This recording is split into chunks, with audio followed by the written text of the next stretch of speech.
आप मनोज तिवारी से मैं ये पूछना चाहता हूं कि मनोज तिवारी मुझे ये बताया कि आपके पार्टी में अभी इलेक्टोरल बॉन्ड का स्कैम आया, आपको पाकिस्तान से फंड लिया गया, कि इसका जवाब दे देंगे? डेमोक्रेसी को फ्रीज कर रहे हैं देश के प्रधानमंत्री। जिस तरह तानाशाही करके जो विपक्ष के नेताओं को जो गिरफ्तार किया जा रहा है, वो तानाशाही नहीं चलेगी बीजेपी की। इलेक्टोरल बॉन्ड से ध्यान हटाने के लिए जो ये गिरफ्तारी की गई है, पब्लिक को साफ साफ दिख रहा है कि किसको फंड मिला, किसके जरिए मिला। जिस तरह तानाशाही करके जो विपक्ष के नेताओं को जो गिरफ्तार किया जा रहा है, वो तानाशाही नहीं चलेगी बीजेपी की। इलेक्टोरल बॉन्ड से ध्यान हटाने के लिए जो ये गिरफ्तारी की गई है, पब्लिक को साफ साफ दिख रहा है कि किसको फंड मिला, किसके जरिए मिला। ये बीजेपी की जो ध्यान हटाने की जो राजनीति है, ये नहीं चलेगी। मेरे को गिनाने की जरूरत नहीं है कितने विपक्ष के नेताओं के ऊपर फर्जी मुकदमे या मुकदमे पैसे लेने के पीएमएलए के तहत दर्ज है। देखिए, इलेक्टोरल बॉन्ड अलग चीज है, शक्ति अलग चीज है, और हमारे इस कांग्रेस है, यूथ कांग्रेस का अकाउंट फ्रीज करना, ये भी एक अलग चीज है।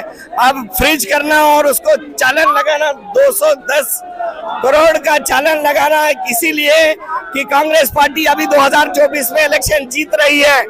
इतना पता लगा भारत जोड़ो न्याय यात्रा में राहुल गांधी का रेस्पॉन्स, राहुल गांधी की चाहत, कांग्रेस पार्टी की चाहत, जो लोग जो दिखाई दिए इस देश के प्रधानमंत्री को सहन नहीं हो रहा। एक तो इलेक्ट्रॉन बॉन्ड अलग चीज है। देखो, डेमोक्रेसी को फ्रीज कर रहे हैं देश के प्रधानमंत्री, यानी कि एक तानाशाही बता रहे हैं इस देश के प्रधानमंत्री जी। उनको इतना तो शर्म आना चाहिए। भरत नारी की इज्जत इस रोड के ऊपर डाले हैं। अगर आप ब्रजभूषण के बारे में सोचे, अगर अपने ओलंपिक मेडल विनर महिलाओं के बारे में सोचे, तो शर्म की बात है। और मणिपुर के महिलाओं को कितना अपमान किया गया है, महिलाओं को। ईडी सीबीआई का पोस्टर लेके निकल रहे हैं लोग, इसका क्या मतलब? तो देश के प्रधानमंत्री भारतीय जनता पार्टी सीबीआई और ईडी और इनकम टैक्स ये शक्ति लेकर सभी को उनके पार्टी के अंदर कन्वर्ट करने की कोशिश कर रहे हैं। लेकिन एक मिसाल लेता हूं मैं, आप अगर भारत जोड़ो न्याय यात्रा में देखा गया, शिबू सोरेन को ऑलरेडी निशाना लगाया गया था, लेकिन शिबू सोरेन के लड़के ने भारतीय जनता पार्टी के सामने झुका नहीं, जेल गए हैं, आज तक जेल में है, लेकिन देश के प्रधानमंत्री भारतीय जनता पार्टी जुमलेबाज प्रधानमंत्री के पार्टी के झुके नहीं। यूथ कांग्रेस ईडी और सीबीआई और डेमोक्रेसी को लेकर के प्रोटेस्ट कर रही है। आप यूथ कांग्रेस से आते क्या कहेंगे, क्योंकि आपको दिल्ली के अंदर प्रोटेस्ट भी नहीं करने दिया जा रहा है? देखिए, सबसे पहली चीज, आज के दिन में लोकतंत्र की वो हत्या हो रही है, पूरा देश नहीं पूरी दुनिया देख रही है। आपको पता होना चाहिए कि अभी कुछ दिन पहले झारखंड के मुख्यमंत्री हेमंत सोरेन को गिरफ्तार किया गया, बेबुनियाद चीजों पे उन्हें गिरफ्तार करके उनको जेल में भेजा गया। लेकिन कोर्ट के माध्यम से कहा गया ना कि ऊपर वाले के घर में देर अंधेर नहीं, उन्हें फिर सजा से मुक्त किया गया। आज कल आप देख सकते हैं कि दिल्ली के मुख्यमंत्री अरविंद केजरीवाल जी को इन्होंने बेबुनियाद चीजों पे, अभी चुनाव नजदीक है, बेबुनियाद चीजों पे उन्होंने गिरफ्तार करके जेल भेजा गया। ये क्या लोकतंत्र की हत्या नहीं तो क्या है? यूथ कांग्रेस के अकाउंट को फ्रीज किया गया है, कांग्रेस के अकाउंट को फ्रीज किया गया है। क्या हम अपना खाता खुद नहीं चलाएं? ये देश की लोकतंत्र है। लेकिन मनोज तिवारी के इस पर प्रतिक्रिया आ रही है कि जो जैसा किया था वो ऐसा भोग रहा है, इसमें लोकतंत्र की हत्या वाली कोई बात नहीं। जैसा किया तो सिर्फ विपक्ष के पार्टी के लोग हैं जो जैसा करते वैसा भोगते हैं, और इनके पार्टी में जो लोग हैं जाते हैं वॉशिंग मशीन के जैसे धुल के वापस आ जाते हैं। ऐसा क्या है इनके पार्टी में? इनके पार्टी में क्या वॉशिंग मशीन है?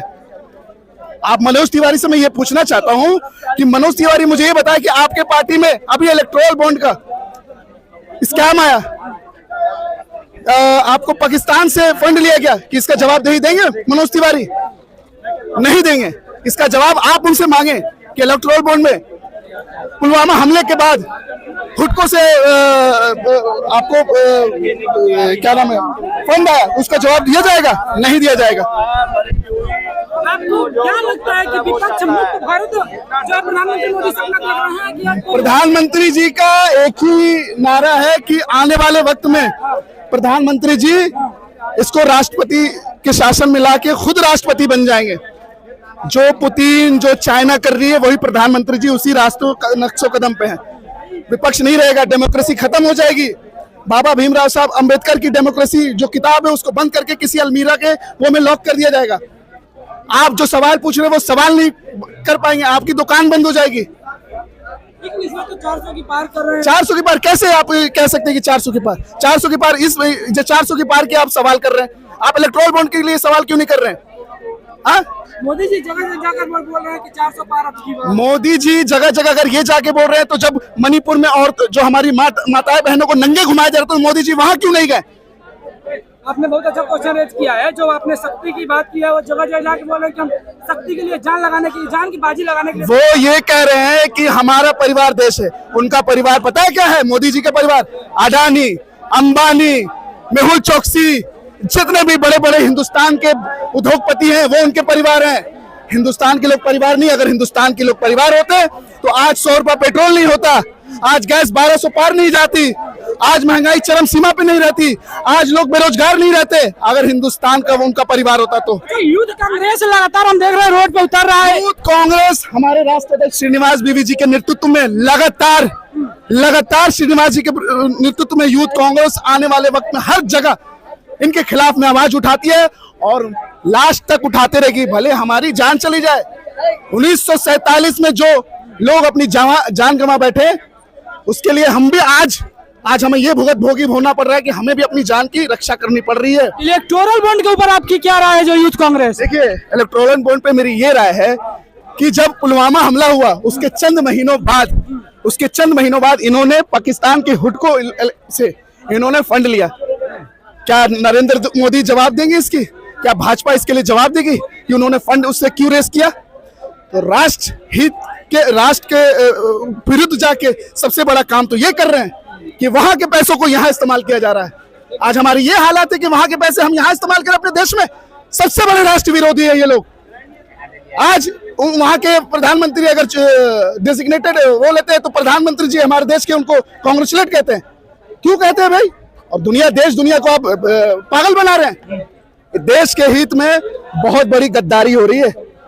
देश के हित में बहुत बड़ी गद्दारी हो रही है। मैं आज आपके माध्यम से कहना चाहता हूं, पूरे देश के आवाम को कहना चाहता हूं कि आने वाले वक्त में अगर इस सरकार को आप जवाब नहीं दिए इस चुनाव में तो हर एक आप और हम आप सवाल नहीं कर पाएंगे और हम जवाब देने लायक। चुनाव नजदीक है। चुनाव नजदीक होने के बाद केजरीवाल की गिरफ्तारी, हमारी गिरफ्तारी, आपकी गिरफ्तारी निश्चित रूप से तय है।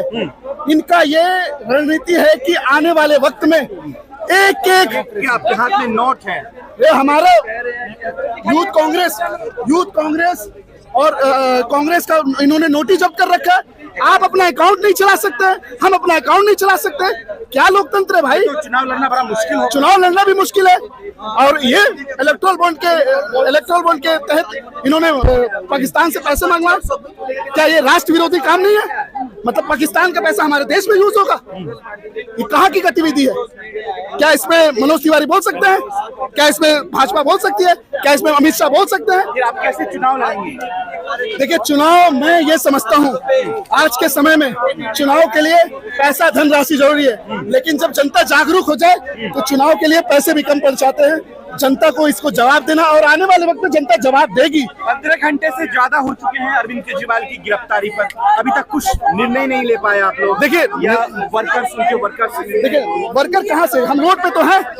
मैं आज राष्ट्र की परिस्थिति को अब जब अध्ययन करते हैं तो चूँकि मैं इस समय 90 वर्ष की अवस्था में हूँ, मैंने राष्ट्र को अपने उस समय को देखा हूँ जब ये अंग्रेज़ों के अधीन था, और इसके बाद जो 47 की लड़ाई उसको भी मैंने देखा, और आज के परिवेश में जो हमारे राष्ट्र में जो हमारे नागरिकों के साथ, हमारे राष्ट्र के साथ जो अन्याय और अत्याचार, ये नरेंद्र मोदी की जो फांसीवादी सरकार है, ये जो छिछोरेपन का काम करके लोगों को भुलावे में डाल करके, और ये जात आपकी एज कितनी हो रही है? मैं 90 वर्ष का हूँ। आप 90 साल के हो गए हैं, देश की आजादी से पहले के हैं, इतने ऐसी व्यवस्था कभी आपने देखा था देश की?